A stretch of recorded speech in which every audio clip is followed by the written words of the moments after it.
가슴 좋다라고 보여주셨잖아요. 그죠?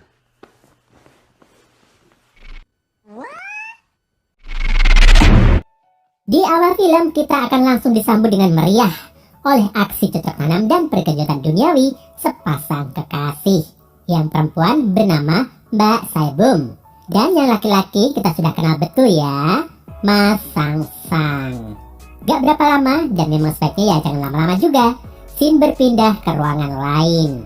Ada seorang bibi atau tante yang sedang ngobrol dengan ponakannya. Peran tante diemban oleh Yu Jung Yi alias Mbak Tato kesayangan kita semua. Yeay, mana nih Mbak Tato mania? Dan si ponakan culun kacamata ini bernama Tong Fang.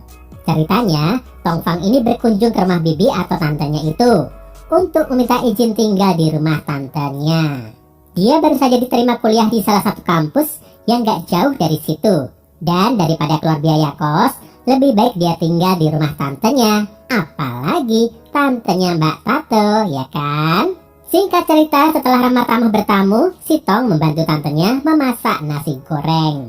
Tapi karena dia nggak nyangka tantenya seseksi itu, Tong benar-benar nggak fokus. Selepas makan, tante dan ponakan ini masing-masing pergi istirahat di kamar. Ketika selesai merapikan barang bawaan dan mau tidur siang, Tong terkejut. Dia mendengar suara-suara aneh dari kamar tantenya. Karena amat penasaran, Tong segera mencuri dengar alias nguping di pintu depan kamar Mbak Tato. Tante Tato juga boleh, hehe.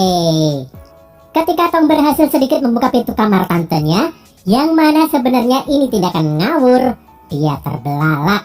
Mbak Tato, si tante Tong ini ternyata sedang melakukan servis rutin apem embem dan gunung kembarnya di atas kasur. Yeah, boy. Ketika sedang asik-asiknya, Mbak Tato sadar bahwa ponakannya ada di depan kamar. Dengan segera ia beberes diri dan langsung membuka pintu.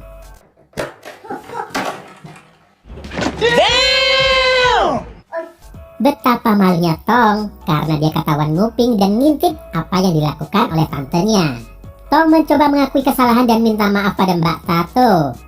Tapi bukannya marah dan mengusir ponakannya itu, Mbak Tato malah mengajak Tong masuk. Kan, lagi-lagi kan, cowok culun dapat rezeki lagi nih. Dasar. Buat para ciwi, apakah benar cowok culun lebih menarik? Komen ya sis.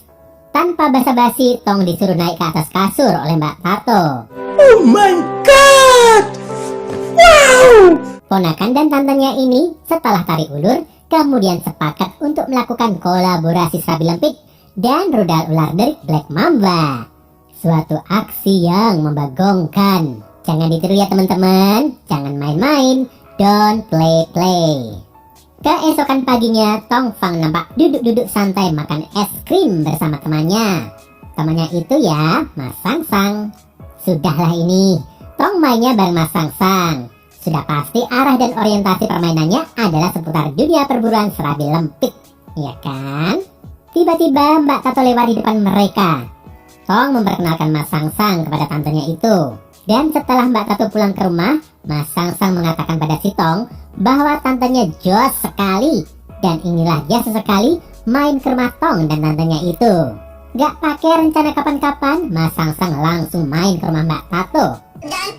Mas Sang Sang dan si Tong seneng banget karena Mbak Tato ini tante yang baik yang menyediakan makanan enak-enak termasuk tumpeng dan topik khas Bantul. Ketika mereka enjoy dengan jajanan yang disediakan oleh Mbak Tato, si Tong izin keluar sebentar membeli tambahan saus di minimarket terdekat. Entah gimana ceritanya, Mbak Tato malah menggunakan kesempatan berdua dengan teman ponakannya itu dengan menunjukkan aliran sungai yang membelah gunung kembarnya. Karena dipancing-pancing, Sang Sang yang belum tobat dari member pemburu serabi lempit ngawur langsung saja mengajak tante temannya itu untuk melakukan cocok tanam berdua.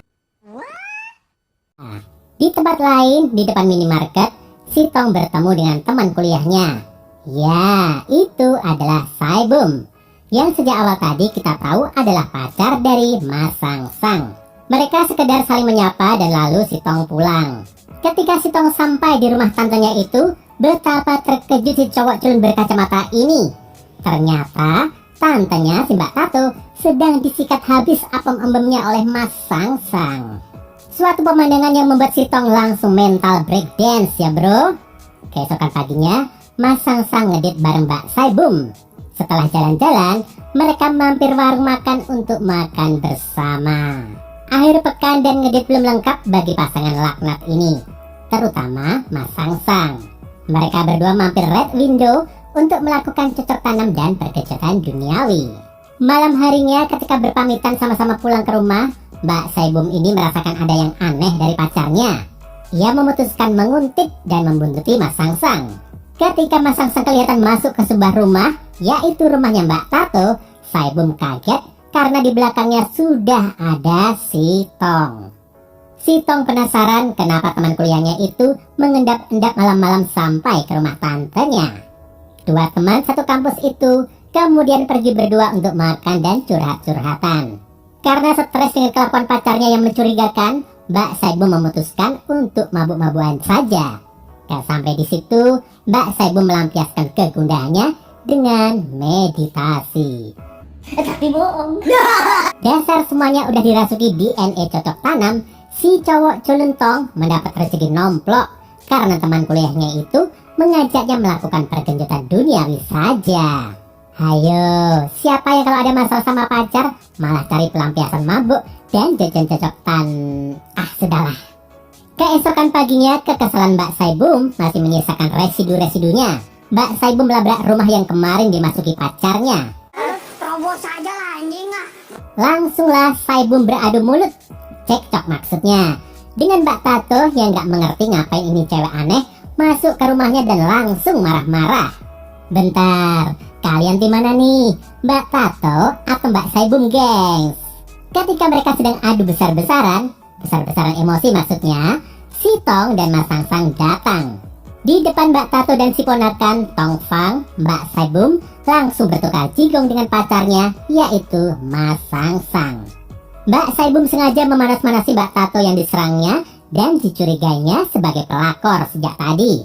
Karena Mas Sangsang dan Mbak Saibum ini nggak punya malu, kemudian mereka melancarkan aksi cocok tanam di situ. Oh my god! Wow! Mbak Tato dan Sitong nggak mau kalah. Secara terstruktur dan terencana, mereka berempat adu cocok tanam dan perkejutan duniawi di rumah Mbak Tato. Duh, Om bingung nih.